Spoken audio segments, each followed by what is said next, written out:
안녕하세요. 제 이름은 한수진입니다. 올해 35살, 결혼에 실패한 경험이 있죠. 하지만 전 그런 사실이 부끄럽지 않아요. 괴로운 인연을 억지로 이어가며 사는 것보다 지금이 훨씬 행복하다고 생각하거든요. 제가 오늘 이렇게 사연을 쓰게 된 건 단지 하소연이나 분풀이를 위해서가 아니라 같은 상황에 처한 누군가에게 작은 용기라도 될 수 있길 바라는 마음 때문입니다. 불과 몇 해 전까지만 해도 저는 평범한 여자였어요. 결혼을 앞두고는 설렘으로 가득했고 시댁 식구들과 좋은 관계를 맺고 싶어 노력도 많이 했습니다. 하지만 결혼식 후 황당한 일을 겪으며 시작된 시댁과의 갈등이 제 인생을 완전히 바꿔놨죠. 그때 저는 미처 몰랐습니다. 누군가의 무심한 말 한마디에 아무렇지 않게 저지른 행동이 한 사람의 삶을 얼마나 무너뜨릴 수 있는지를요. 혹시 이 이야기를 읽는 분 중 저와 비슷한 상처를 안고 살아가는 분이 계신다면 부디 기억해 주세요. 우리는 결코 혼자가 아니며 괴로운 기억과 아픔도 언젠간 지나간다는 걸요. 그럼 지금부터 제 이야기의 첫 페이지를 넘겨보겠습니다. 저는 몇 해 전 사랑하는 사람과 결혼식을 올렸어요. 연애할 동안 참 자상하고 따뜻했던 남자였고 남자친구의 가족도 겉으론 잘해주셨기에 감사한 마음으로 결혼을 준비했습니다. 물론 가끔 시어머니와 시누이의 눈빛이 조금 차갑게 느껴질 때도 있었지만 그냥 제가 예민한 거라고 생각하며 넘겨버렸죠. 시댁에 인사하러 가기 전 남편이 이런 말을 한 적이 있거든요. 우리 식구들이 말이 좀 험하고 무뚝뚝한 면이 있거든. 돌아가신 아버지도 그러셨고 엄마랑 동생도 좀 그런 편이야. 그래서 처음엔 친해지기 어려울 수도 있지만 속은 따뜻한 사람이니까 오해하지 마. 알았어. 걱정하지 마. 어차피 내가 자기하고 결혼하는 거지 식구들하고 하는 건 아니잖아. 난 자기가 잘해주는 것만으로 만족해. 그때는 제가 남편을 많이 좋아할 때라 그런 일은 크게 신경 쓰지 못했죠. 그렇게 결혼식을 준비하고 드디어 예식 당일이 찾아왔습니다. 사랑하는 사람과 가족이 된다는 건 참 꿈 같은 일이었네요.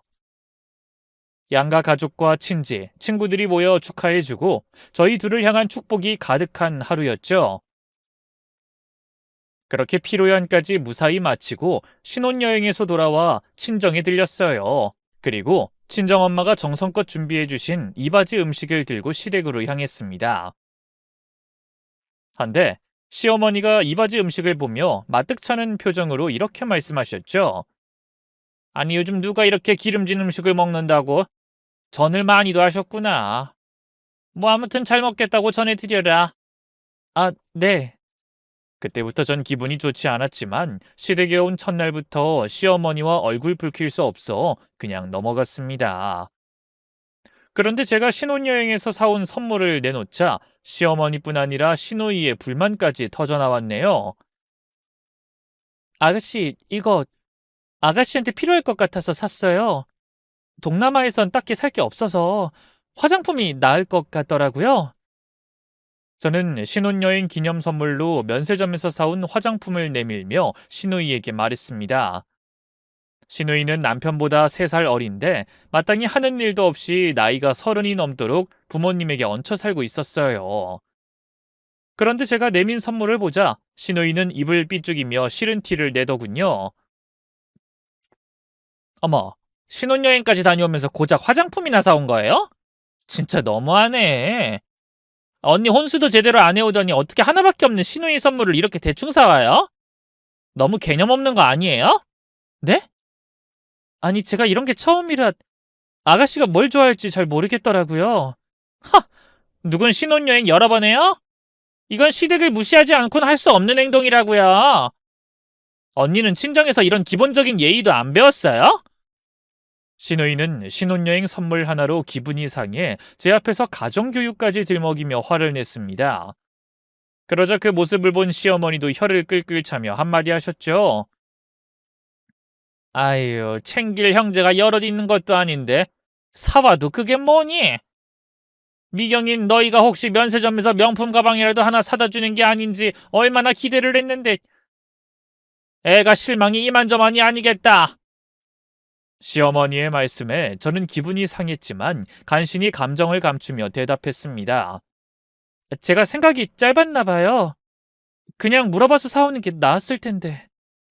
준호 씨도 괜찮을 것 같다고 해서 그냥 샀더니. 어머, 시어미 앞에서 남편 핑계 대는 건 어디서 배웠니? 남자가 이런 일을 뭘 알아? 네가 잘 챙겼어야지. 아무튼 내가 가르칠 게 한두 개가 아니야. 앞으로 갈 길이 까마득하다. 그래서 저는 신혼여행에서 돌아온 첫날부터 시어머니와 시누이에게 미운 털이 박히고 말았네요. 선물을 주고도 욕먹은 저도 기분이 좋지 않아 시무룩하게 밥을 먹고 설거지를 마친 뒤 신혼집에 가려고 일어섰습니다. 그런데 총각대 쓰던 방에 들어갔던 남편이 한참을 나오지 않았어요. 남편은 신혼여행 떠나기 전에 가방에 넣어둔 축의금 봉투를 가지러 방에 들어간 참이었거든요. 저는 문 앞에 다가가 남편을 불렀습니다. 자기야, 차 막힐 시간인데 아직 멀었어? 잠깐만. 아니, 이게 어디로 갔지? 왜 그래? 뭐가 안 보여? 아니, 내가 분명히 그날 축의금 받은 봉투를 이 가방에 넣어서 집으로 보냈는데. 예식 당일 정신이 없던 저희는 축의금 봉투를 직접 챙길 여력이 없었어요. 그러자 시어머니가 이렇게 말씀하셨네요. 예, 돈 봉투는 내가 맡아줄게. 이렇게 정신없을 때 괜히 그거 들고 다니다가 큰일 난다. 원래 당사자들은 여행 다녀와서 여유 있게 방명록도 살펴보고 축의금 받은 금액도 확인하고 그러는 거야. 그걸 잘 정리해놔야 나중에 또 돌려줄 일 있으면 그 금액에 맞게 너희도 축의금 내는 거지. 저희는 그 말에 고개를 끄덕이며 돈 받은 걸 전부 가방에 넣어 시댁으로 보냈습니다. 거기에는 저희 친정부모님이 주신 돈도 같이 들어있었어요. 원래 저는 부모님의 손님이 내신 돈은 고스란히 부모님께 돌려드릴 생각이었어요. 어차피 저를 보고 온 손님들이 아니기에 그 돈은 저희 부모님의 돈이 맞다고 생각했죠. 하지만 친정엄마는 한사코 그 돈 받기를 거절하고 웃으며 말씀하셨습니다. 우리가 돈 받으려고 너 결혼시켰니? 원래 축의금은 새 출발하는 신혼부부 살림에 보태라고 주는 거야. 그러니 미안해하지 말고 다 가져가서 요긴하게 써라. 그러면서 식비만 쓰고 남은 금액을 고스란히 저희에게 주신 겁니다. 하지만 저는 그 돈을 그냥 받을 수 없어 여행에서 돌아오면 봉투를 하나하나 확인해 부모님 관련된 돈은 돌려드리기로 마음먹었죠. 그렇다고 여행 전에 친정 부모님과 실랑이를 벌일 수는 없어 일단 그 돈을 남편 가방에 넣어 시어머니에게 맡기고 가벼운 마음으로 신혼여행길에 오른 거예요. 턴데 여행에서 돌아오니 가방에 들어 있어야 할 돈 봉투가 감쪽같이 사라진 겁니다. 그래서 당황한 남편이 어쩔 줄 모르다 밖으로 달려나와 시어머니에게 물었습니다. 엄마, 우리가 여행 가기 전에 축의금 모은 봉투 맡긴 거 못 봤어요? 저기 가방에 넣어서 고스란히 보냈는데. 자기야, 이럴 게 아니라 얼른 경찰에 신고해야 하는 거 아니야? 요즘 결혼식 다니면서 축의금 노리는 도둑들이 그렇게 많다던데. 어디 중간에서 털린 거 아닐까? 그런 제 말에 남편이 깜짝 놀라더니 대답했어요. 도둑? 그럼 정말 큰일이잖아. 내가 받은 거 말고 자기가 받은 것도 다 같이 들어있어서 금액이 꽤 될 텐데. 빨리 신고부터 하자. 근데 그런 저희의 말을 조용히 듣고 계시던 시어머니가 아무렇지 않은 표정으로 충격적인 말씀을 꺼내셨습니다. 얘들이 사람 말은 듣지도 않고 왜 이렇게 호들갑을 떨어? 경찰은 무슨? 그 돈 내가 좀 썼다. 시어머니의 말씀을 들은 남편은 깜짝 놀라 되물었어요. 네? 엄마가요? 그래. 급한 일이 있어서 먼저 썼는데 내가 말한다는 게 깜빡했지 뭐냐. 아니, 엄마가 그 큰 돈을 어디다 써요? 큰 돈은 무슨? 밥값 내고 예식비 치르고 나니 얼마 되지도 않는 것 같던데. 그 말씀에 저는 어이가 없어 언성을 높이고 말았습니다. 얼마 안 되긴요. 저희 친정에서 주신 돈까지 다 넣어놔서 적은 돈이 아니었는데요. 어머나, 얘 좀 봐라. 어디 시집온 첫날부터 며느리가 시어미한테 소리를 질러? 쓸만하니까 썼다는 거 아니냐? 넌 이제 어차피 출가 외인이야. 시댁에 일이 생겨서 좀 쓸 수도 있지. 뭐가 그렇게 큰일이라고 이 난리야? 어머니는 제 귀를 의심하게 하는 말씀을 잘도 늘어놓으시더군요. 예식 당일 정신이 없어 돈 관리를 직접 하지 못한 게 화근이 될 줄 그때는 미처 상상도 못했었죠. 그때 제 표정이 얼음처럼 굳어버린 걸 본 남편이 시어머니를 향해 조심스럽게 물었습니다. 엄마, 도대체 무슨 급한 일이 있어서 말씀도 없이 쓰신 거예요? 내가 어디 딴 데 쓴 게 아니라 실은 미경이가 좀 힘들다고 해서 쟤 빌려줬다. 네? 미경이요? 그래. 제가 취직도 안 되고 요즘 되는 일이 없잖니. 오죽하면 어미한테 손을 벌렸겠니? 그 말을 듣자 저도 모르게 화가 치밀어 올라 시어머니를 향해 이렇게 말했습니다. 아무리 그래도 그렇지, 저희 친정 부모님은 저 생각해서 부모님 손님들한테 받은 축의금까지 전부 다 주신 건데 어떻게 한마디 말씀도 없이 그걸 아가씨한테 주실 수가 있어요? 아니, 그게 뭐 그렇게 대단한 일이라고. 신혼여행 간 애들한테 국제전화까지 하면서 허락을 받니? 너도 이제 결혼했으니 우리 가족이야. 가족이 힘들면 서로 돕고 사는 거지. 그게 싫으면 결혼 부르든가. 네? 아니, 어머님, 어떻게 그런 말씀을... 저는 처음에 시어머니가 무슨 농담을 하시는 줄 알았습니다. 저희 부부의 결혼식 축의금을 마음대로 시누이한테 줘버리고도 어머니는 미안한 기색이 전혀 없으셨죠. 그것도 사전에 양해나 설명 한 번이 없었습니다. 그 순간 저는 손이 떨리고 얼굴이 붉게 달아올랐어요. 그래서 입술을 깨물며 시어머니를 향해 말했네요. 어머님, 그건 저희 부부의 결혼을 축하하는 돈이에요. 만약에 아가씨가 필요하다면 저희랑 상의한 후에 정하셨어야 맞는 거죠. 그러자 시어머니는 차가운 목소리로 대답하셨습니다. 얘 정 떨어지게 말하는 것 봐라. 시집 왔으면 미경이도 네 동생이나 마찬가지야. 가족 돈을 가족이 나눠 갖는 게 뭐가 문제라고 이래? 근데 제가 더 황당할 일은 그 다음에 일어났습니다. 축의금이 없어진 걸 알고 놀랐던 남편이 어머니 말씀을 듣더니 곧 시댁 식구들 편을 드는 겁니다. 알았어요. 미경이도 어디 급한 일이 있으니 그랬겠죠. 자기야, 가족끼리 돈 얘기로 얼굴 붉히지 말고 이 얘긴 그만하자. 저는 남편의 말을 듣고 어이가 없어 말문이 막혔습니다. 저에게 그건 돈의 문제만은 아니었어요. 가족 간의 믿음과 존중이 훼손된 일이었기에 그렇게 그냥 넘어갈 수가 없었죠. 그래서 거실에서 텔레비전을 보고 있는 시누이를 향해 이렇게 물었습니다. 아가씨, 얼마나 급한 일이기에 저희 축의금까지 빌려갔어요? 그거 전부 제 돈도 아니에요. 부모님 손님들이 주신 돈은 확인해서 돌려드려야 하니까 언제 줄 수 있는지 말해줄래요? 뭐라고요? 그날 들으니까 사돈 어른들은 그거 필요 없다고 하시는 것 같던데 왜 언니만 고집을 부려요? 아무리 부모님이 그러셔도 전 생각이 달라요. 어차피 축의금도 다 주는 만큼 받는 건데 제가 그만큼 받았다는 건 저희 부모님이 이미 내셨거나 아니면 언젠가는 내야 하는 돈이라는 말이잖아요. 아니, 무슨 가족끼리 그렇게 네가 낼 돈 내가 낼 돈 따져요? 언니네 친정은 몰라도 우리 집은 안 그래요. 집마다 가풍이란 게 있기 마련인데 우리 집은 그러니까 언니도 따르도록 해요. 네? 그래서 그 돈을 안 갚겠다는 거예요? 갚다뇨. 그건 생판 남일 때나 해당하는 말이죠. 그 돈은 엄마가 그냥 저 힘들다고 도와주신 거라니까요? 난 엄마가 주시니까 받은 것뿐인데 왜 나한테 이래요? 시어머니가 하라면 해야죠. 나 취직도 못하고 힘든 거 뻔히 알면서 꼭 이렇게 야박하게 굴어야겠어요? 뭐라고요? 힘든 시누이 도와주는 게 그렇게 싫어요? 언니네 친정에서는 원래 그렇게 시댁이 못되게 굴라고 가르쳤냐고요? 시누이의 마지막 말에 결국 저는 간신히 붙들고 있던 이성의 끈을 놓아버리고 말았습니다. 사실 좋아하는 남자 앞에서 최대한 얌전한 척 본성을 숨기고 있었지만 저도 사실 학창시절엔 한성질 하는 걸로 유명한 사람이었어요. 그런데 선물에 이어 자기가 잘못한 일에서도 적반하장으로 친정 운운하는 시누이의 말을 듣는 순간 감정이 북받쳐 그만 시누이의 머리채를 잡고 말았어요. 이미 이성은 무너져 있었고 억울함과 배신감만이 제 몸을 움직이고 있었죠. 그런 행동에 시어머니와 남편은 기겁했지만 저는 아랑곳하지 않고 시누이를 어머니 앞에 데려갔습니다. 그러자 시누이가 악을 쓰며 이렇게 말하더군요. 언니 지금 이게 뭐 하는 거예요? 어떻게 시누이 머리채를 잡냐고요? 이거 못 나요? 못 나. 내가 너보다 나이도 많은데 가만히 참아줬더니 해도 너무하잖아. 명품 가방 사고 싶으면 네 돈으로 사. 어디 선물 사온 사람 앞에 대고 짜증이야.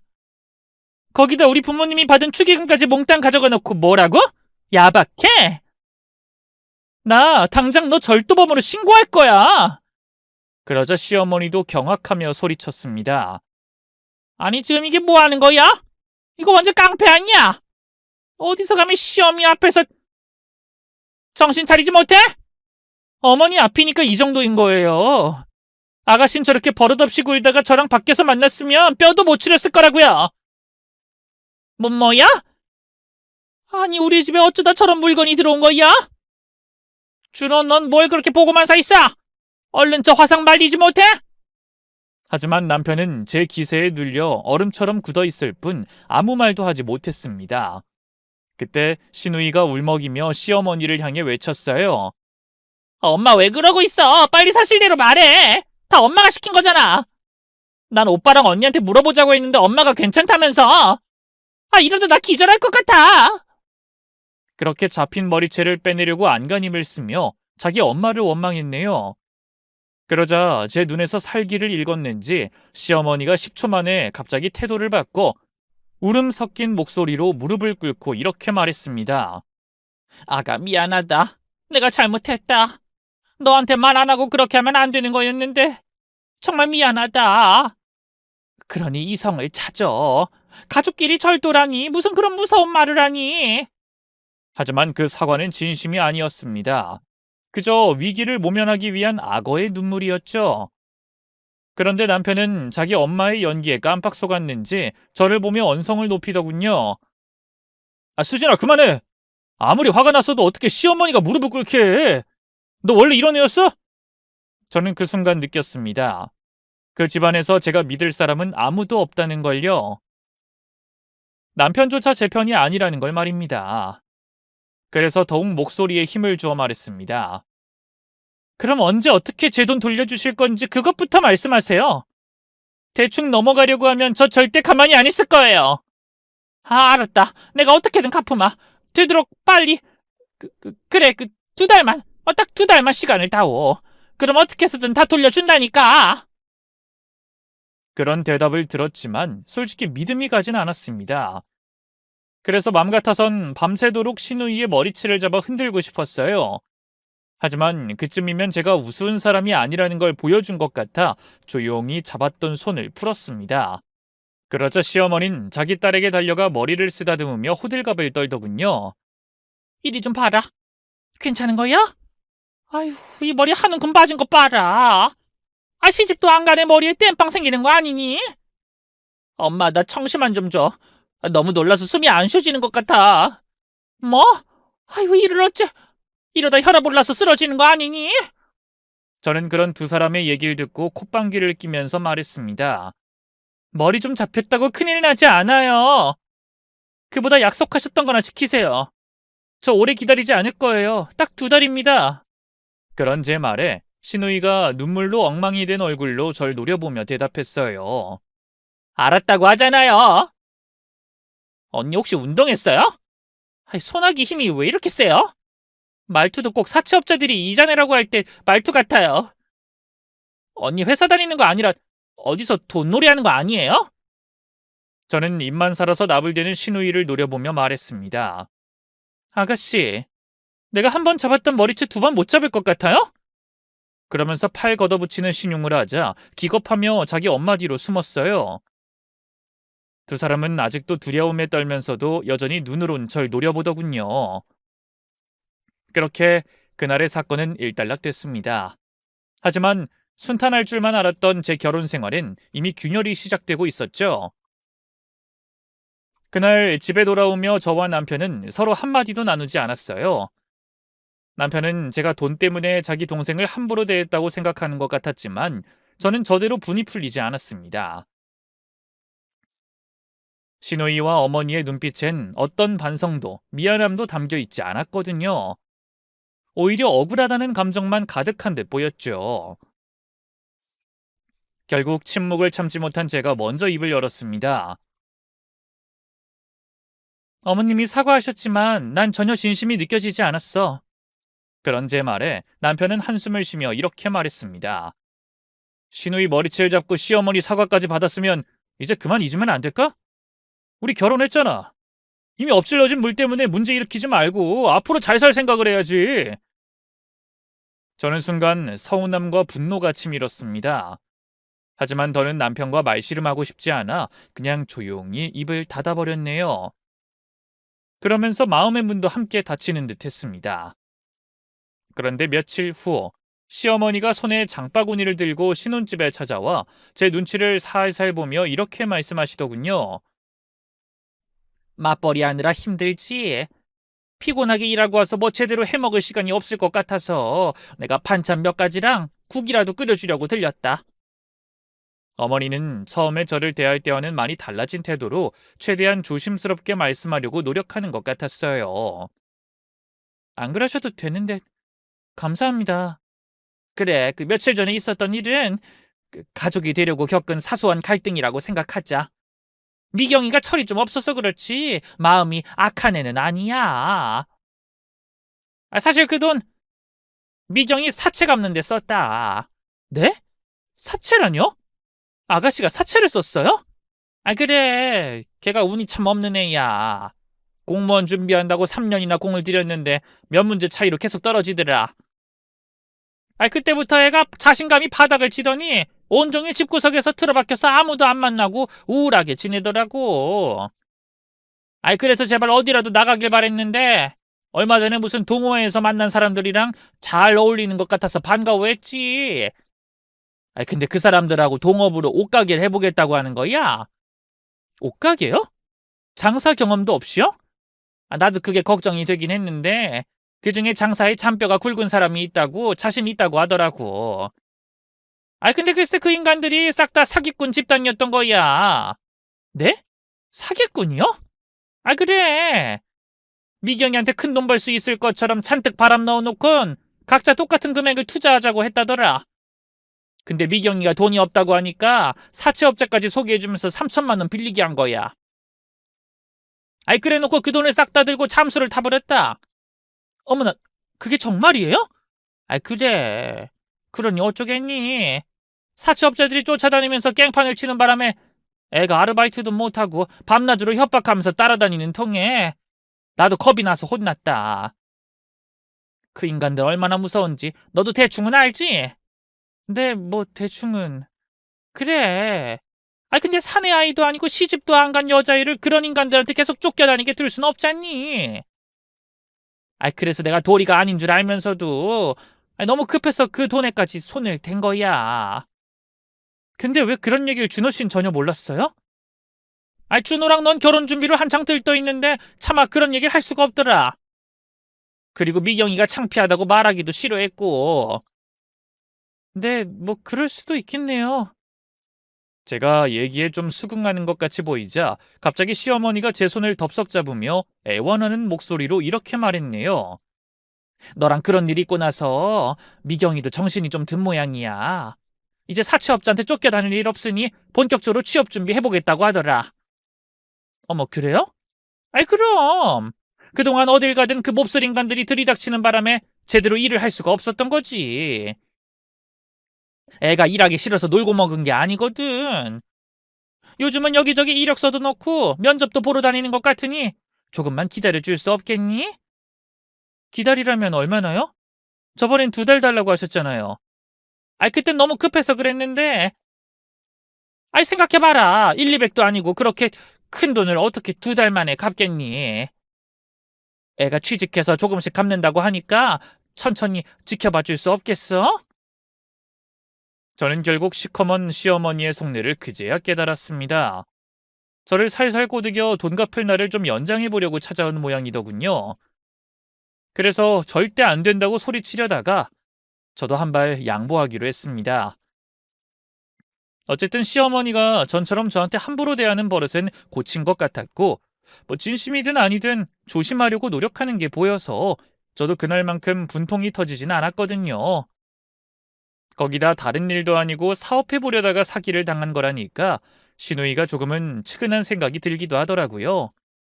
그래서 100번 양보해 이렇게 말했죠. 알겠습니다. 일단 아가씨가 그렇게 말했다고 하니까 저도 기다려 볼게요. 제발 빨리 취직이나 했으면 좋겠네요. 그래? 아유, 고맙다. 내가 너 그럴 줄 알았어. 그러더니 콧노래를 부르며 주방에서 이것저것 요리를 만드시더군요. 저는 한숨을 쉬며 그 모습을 지켜보다 팔을 걷어붙이고 어머니를 도와 같이 저녁을 준비했습니다. 그런데 그날 퇴근에 들어온 남편이 오랜만에 밝은 얼굴로 절 바라보더니 웃으며 말했네요. 아까 엄마랑 통화했어. 미경이 취업할 때까지 기다려준다고 했다며? 고마워. 솔직히 그동안 자기랑 우리 식구들 사이가 안 좋으니까 진짜 살맛 안 나더라. 우리 지금 신혼인데 이렇게 냉기 흐르게 사는 것도 재미없었어.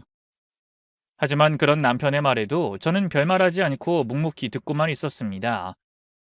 그러자 남편이 제 표정을 살피며 계속 말을 이어갔죠. 나도 속 좁게 굴어서 미안해. 솔직히 아버지 돌아가시고 우리 셋이 정말 힘들게 살았거든. 그래서 나한텐 엄마랑 미경이가 좀 특별해. 근데 자기가 갑자기 너무 무섭게 나오니까 매정한 것 같아서 섭섭하더라고. 근데 자기가 이해해주기로 했다니까 너무 고마워. 내가 무조건 기다려주기로 한 건 아니야. 아가씨가 반성하면서 일해보겠다고 한다니까 기회는 한번 줘봐야 할 것 같아서 그러겠다고 한 거지. 알았어. 미경이 아마 잘할 거야. 기다려봐. 자기 피곤한 것 같은데 내가 다리라도 좀 주물러 줄까? 그러더니 콧노래까지 부르더군요. 저는 단박에 태도를 바꾸는 남편과 시어머니가 참 닮았다는 생각이 들었습니다. 저는 아무리 그러려고 해도 쉽지가 않은데 누가 모자 아니랄까봐. 두 사람은 참 감정을 손바닥 뒤집듯 잘도 뒤집더군요. 그런 두 사람의 행동이 다 마음에 드는 건 아니었지만 저도 결혼까지 한 마당에 조금은 양보해야겠다고 생각했네요. 그래서 그날의 일은 더 이상 문제 삼지 않고 조용히 신우이의 취업을 기다려주기로 했습니다. 하지만 얼마 지나지 않아 저는 이날의 선택을 사무치게 후회했어요. 은혜는 아무한테나 베푸는 게 아니라는 걸 깨닫는 일이 발생했거든요. 그날은 제가 신우이에게 시간을 주기로 하고 석 달이 지난 시점이었습니다. 여기저기 이력서를 넣었다고 하던 신우이가 백화점에 취직했음을 알린 지 한 달이 지난 시점이기도 했죠. 그러더니 신우이가 밝은 목소리로 전화해 이런 소리라더군요. 언니, 저 취직했다는 거 들으셨죠? 그래서 이번 달부터 언니 계좌로 100만 원씩 보내기로 했어요. 오늘 처음으로 송금했는데 한번 확인해 보세요. 그래요? 고생했겠네요. 알았어요. 확인해 볼게요. 네. 근데 언니, 혹시 뭐 필요한 거 없어요? 필요한 거라뇨?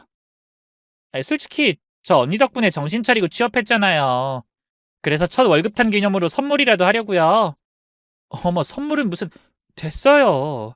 이제 들어갔는데 월급에서 100만 원이나 보냈으면 별로 여유도 없을 것 같은데.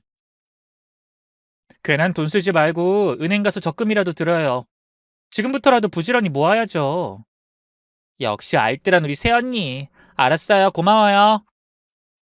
그러더니 아무 일도 없던 사이처럼 인사하더라고요. 그래서 저도 가능한 마음에 남은 앙금을 털어버리자고 다짐하게 됐네요. 그렇게 또 두 달이 흘렀습니다. 그동안 신우이는 정확하게 날짜를 지켜 100만 원씩 제 돈을 갚고 있었어요. 그쯤 되자 저도 정신 차린 신우이가 좀 기특해지더라고요. 그래서 아가씨가 취직했다는 백화점 근처를 지날 일이 있어 문 닫을 시간에 맞춰 전화를 걸어봤습니다. 시간이 맞으면 신우이를 만나 저녁이라도 사주려고 한 겁니다. 그런데 한참 만에야 전화를 받은 신우이가 마치 잠에 덜 깬 듯한 목소리로 전화를 받더라고요. 그래서 제가 물었죠. 아가씨, 오늘 출근 안 했어요? 어머나, 언니? 오늘 제가 월차거든요. 왜 그러세요? 그래요? 내가 지금 아가씨네 백화점 근처를 지나는 길이라 퇴근했으면 저녁이라도 먹자고 하려고 했죠. 근데 하필 월차인진 몰랐네요. 일은 할만해요? 그럼요. 좀 힘들긴 한데 그래도 사람 만나는 일이라 재밌어요. 그래요? 뭐 잘 됐네요. 그럼 오늘은 안 되겠고 다음 기회에 다시 전화할게요. 네. 근데 언니, 일부러 신경 안 써도 돼요. 언니도 바쁘고 힘들 텐데 저랑은 집에서 만나면 되죠. 그래요. 알았어요. 쉬는데 전화해서 미안해요. 그러곤 전화를 끊었는데 왜 그런지 기분이 좀 찝찝했습니다. 하지만 뭐 딱 꼬집어 어떤 게 이상하다고 말할 수도 없는 기분이라 괜히 제가 예민한 거라고 생각하며 지나쳤네요. 그러던 어느 날 외근이 있어 밖에 나갔다가 점심시간이 다 되어가 남편에게 전화를 걸었습니다. 제가 외근 나간 건물 근처에 남편의 회사가 있었거든요. 마침 남편도 점심을 먹으려고 할 시간이 되어 간다며 반가워하더군요. 그래서 둘이 만나 남편이 좋아하는 평양냉면을 먹고 커피 한잔하러 커피숍에 들렸습니다. 그런데 그때 남편이 화장실에 간 사이에 핸드폰이 울리더군요. 문자 메시지가 온 것 같아 무심히 핸드폰 화면을 바라보던 저는 깜짝 놀라고 말았습니다. 문자 메시지에는 선명한 글자로 카드 사용 내역이 떠 있었어요. 헌데 그 금액을 본 순간 저는 눈을 의심했습니다. 한 번에 300만 원이 넘는 금액이 사용됐기 때문이죠.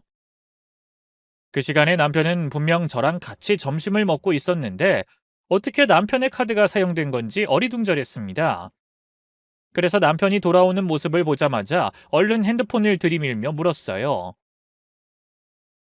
자기야, 이게 어떻게 된 일인지 모르겠어. 자긴 분명 지금 나랑 같이 있는데 카드 사용 문자가 왔다니까? 그것도 300만 원이 넘는 거야. 혹시 자기 카드 분실한 거 아니야? 어?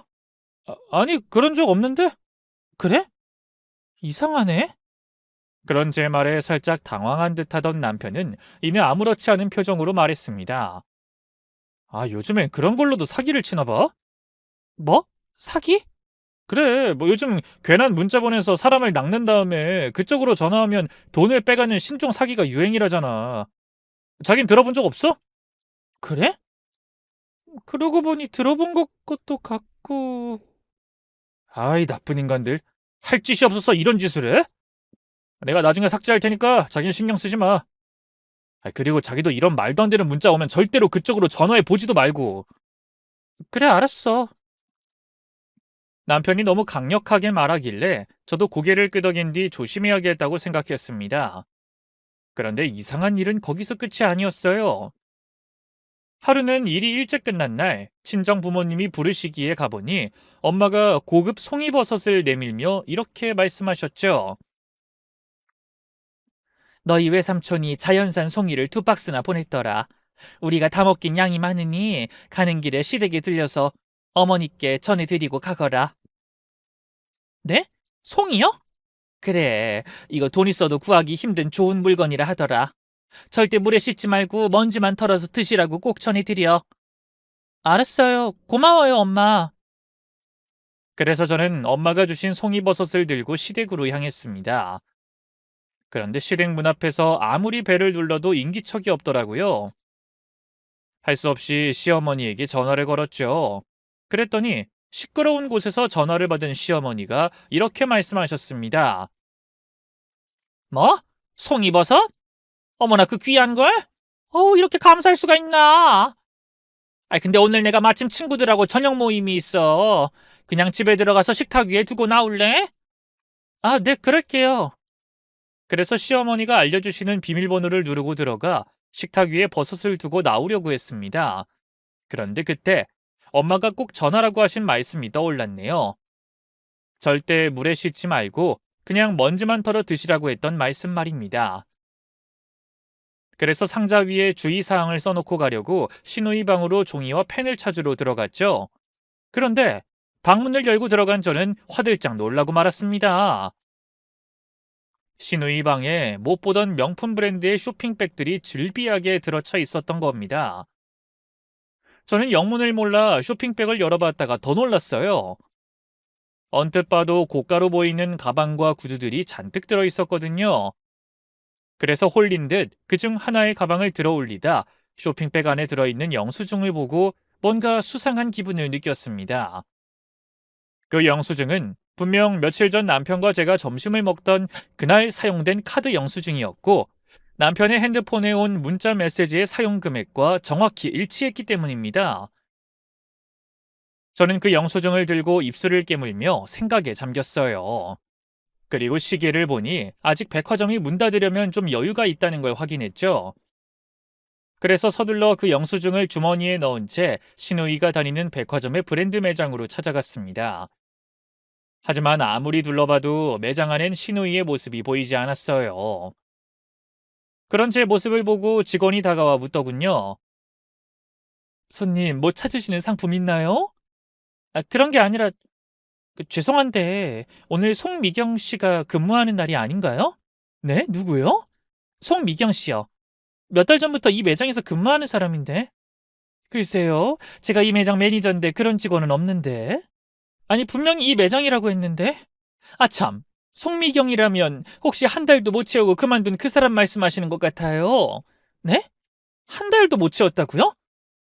그럴 리가 없는데. 잠시만요. 혹시 이 사람 맞나요? 그러면서 저는 핸드폰에 저장돼 있던 제 결혼식 사진을 보여줬습니다. 그러자 사진을 본 매니저가 고개를 끄덕이며 답하더군요. 맞네요. 그 사람. 아유, 말도 마세요. 멀쩡하게 생긴 사람이 얼마나 근태가 나쁘고 지멋대로인지 매일 지각에 툭하면 손님이랑 싸우기 일쑤였어요. 그래도 저는 잘 감싸서 어떻게든 같이 일해보려고 노력했는데 한 달도 안 돼서 갑자기 그만두겠다고 문자 한 통 보냈다니까요. 네? 그게 정말이에요? 네. 근데 왜 그러세요? 아닙니다. 감사합니다. 그래서 저는 황당한 마음을 안고 백화점을 나섰습니다.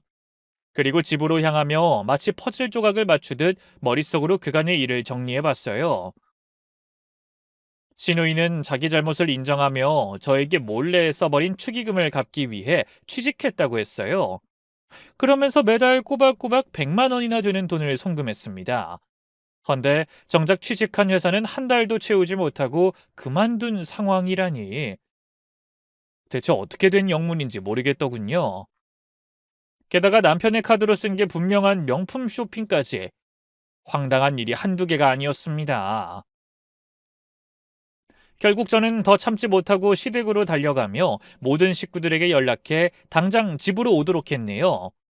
그러자 외출했던 시댁 식구들과 남편이 의아한 표정으로 하나둘 시댁에 도착했습니다. 마지막으로 가장 늦게 도착한 신우이가 집안에 들어서며 뻔뻔한 얼굴로 이렇게 말했네요. 언니, 갑자기 왜 급하게 불렀어요? 회식하다 깜짝 놀라서 달려왔잖아요. 회식이요? 오늘 하필 회식이 있었나 봐요? 네? 예. 근데 무슨 일이에요? 아가씨, 도대체 어느 회사가 한 달도 못 채우고 그만둔 직원도 회식에 끼워줘요? 그 회사 정말 좋은 회사네요?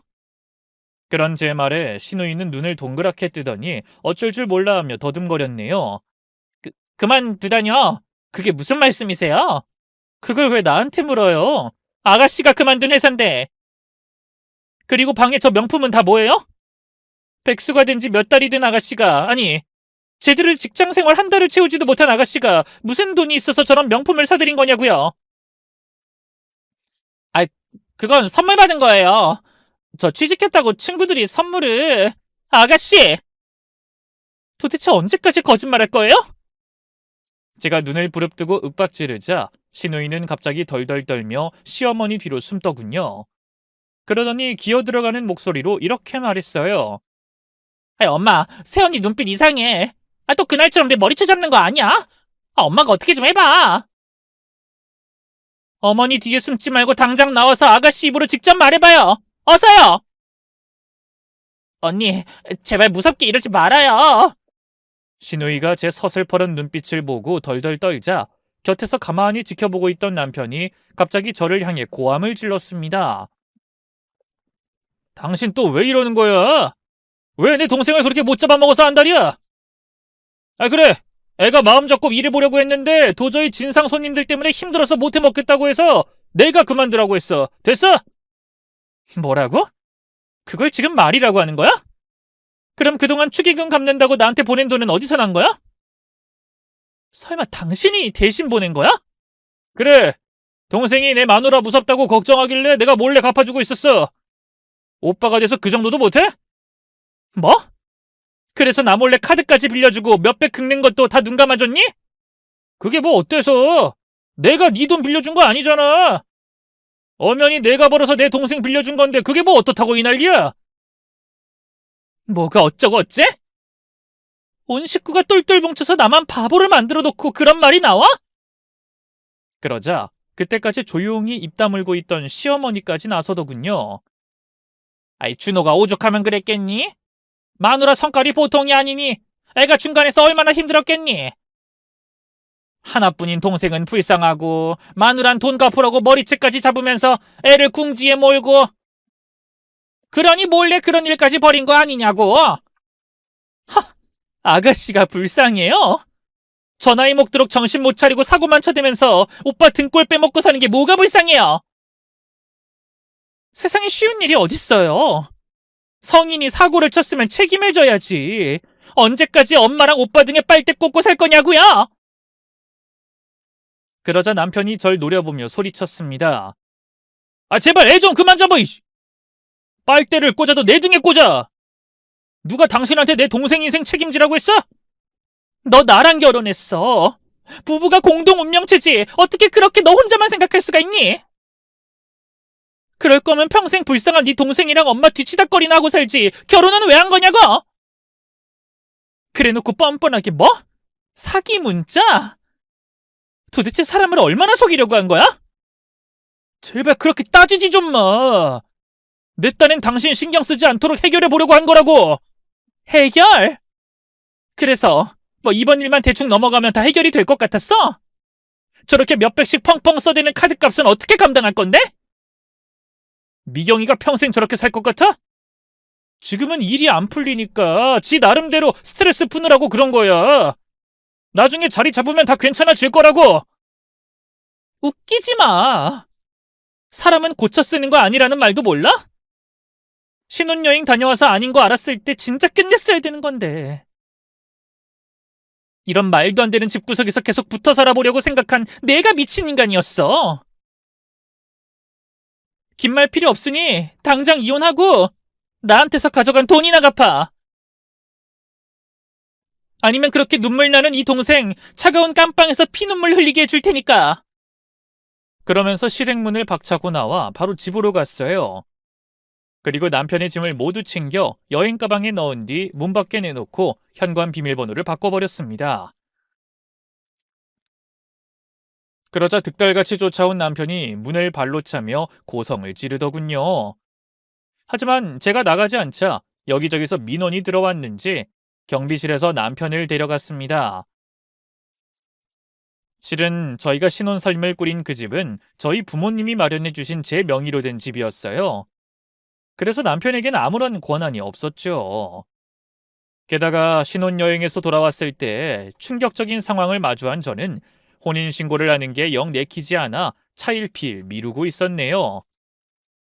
그래서 특별하게 서류 정리할 일도 없이 그대로 짧은 결혼 생활을 마무리하기로 결심한 겁니다. 하지만 저의 굳은 의지를 본 남편은 그제야 현실 파악이 되는지 저에게 끝없이 연락해 사과하며 헤어질 수 없다고 매달렸습니다.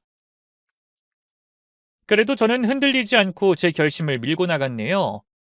그러자 남편은 시도 때도 없이 찾아와 눈물로 호소하기도 하고 때로는 무섭게 협박하기도 했습니다. 그래서 참다 못한 저는 결국 남편을 스토킹으로 신고하고 접근 금지 신청까지 하게 됐네요. 그리고 시누이와 시어머니도 절도죄로 신고했죠. 결국 갚을 능력이 없다고 버티던 두 사람은 어쩔 수 없이 집을 담보로 대출을 받아 제 축의금을 돌려줬습니다. 비록 상처뿐인 결혼 생활이었지만 저는 그 경험 역시 저에게 무언가는 남겼다고 생각합니다. 사람을 겉모습으로 판단하지 않는 지혜와 처음에 아니라고 생각하면 단호하게 끊어낼 수 있는 결단력이 바로 그것이죠. 이러한 경험을 바탕으로 저는 이제 두 번 다시 제 편이 아닌 사람에게 속아 마음 주지 않을 자신이 생겼습니다. 제가 그런 일을 겪은 지도 벌써 2년이 넘는 시간이 흘렀어요. 이제 상처도 거의 아물어가 저는 새로운 인생을 힘차게 살아가고 있습니다. 비록 삶은 여전히 녹록지 않지만 이제 저는 흔들리지 않는 단단한 뿌리를 가진 나무처럼 제자리를 지키고 서 있을 수 있게 된 겁니다. 하지만 우연히 듣게 된 전 남편과 시댁의 소식은 그야말로 가관이었네요. 신우이는 그런 난리를 겪은 후에도 여전히 정신을 차리지 못하고 가족들에게 민폐를 끼치고 사는 것 같더군요. 명품에 빠져 오빠의 카드를 마구 긁어대다 신용불량자를 만들어 놨다고 했죠. 그런데 그것도 모자라 음주운전까지 해서 합의금을 물어주느라 하나 남은 집까지 팔아야 했답니다. 결국 세 사람은 방 2칸짜리 월세로 밀려나 좁은 집에서 지지고 볶으며 서로를 탓하며 산다고 합니다. 그 이야기를 들으며 저는 착잡한 마음이 들었습니다. 인간은 쉽게 변하지 않는다는 것, 그리고 진심 어린 반성이 없는 삶에는 반드시 같은 고통이 반복된다는 사실도 다시금 실감했죠. 그리고 부디 그들이 자신을 되돌아볼 기회를 얻게 되었기를, 비록 뼈아픈 방식일지라도 그 시간을 통해 반드시 무언가 깨달음이 남았기를 조용히 바라봅니다.